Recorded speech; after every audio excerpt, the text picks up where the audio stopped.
Sa Maynila at Makati City, magpapaskong walang bahay ang ilan nating kababayan matapos masunugan. Nakatutok si Julius Segovia.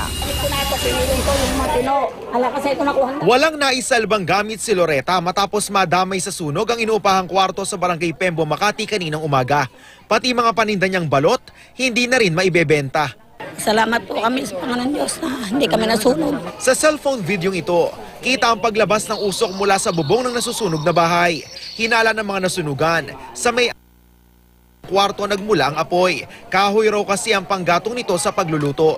Pagbungad ko, nandun yung usok lumalabas sa unang, yung doon sa kwarto doon sa dulo. Bagay na itinanggi ng nagpapaupa. Hindi kayo hindi kayo nagluluto. Wala po sir.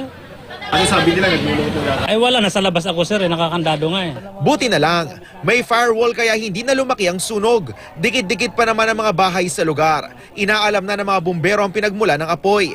Pero sa inisyal na pagsisiyasat, matagal na raw putol ang kuryente sa nasunog na bahay. Isang sunog din ang sumiklab sa isang lumang bahay sa Santa Mesa, Maynila.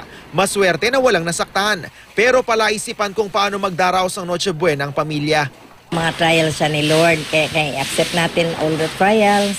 Tapos magpasalamat pa rin at walang buhay na sa kanila kasi safe pa rin sila. Kasi si ate sana pinakakain niya mamili ng pang Noche Buena, naubos lahat. Tinatawa ko lang pero kanina talagang ang iyak ko, nanginginig akong ganyan. Tumaas kaya BP ko.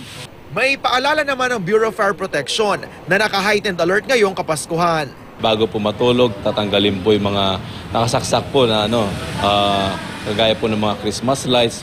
Kung hindi naman po kung alis po ng bahay, kagaya po marami po mga nagbabakasyon po sa probinsya, dapat po titignan po nila yung mga nakasaksak na maaring pag-upisan po ng sunog po sa bahay. Julius Segovia, Nakatutok, 24 Oras.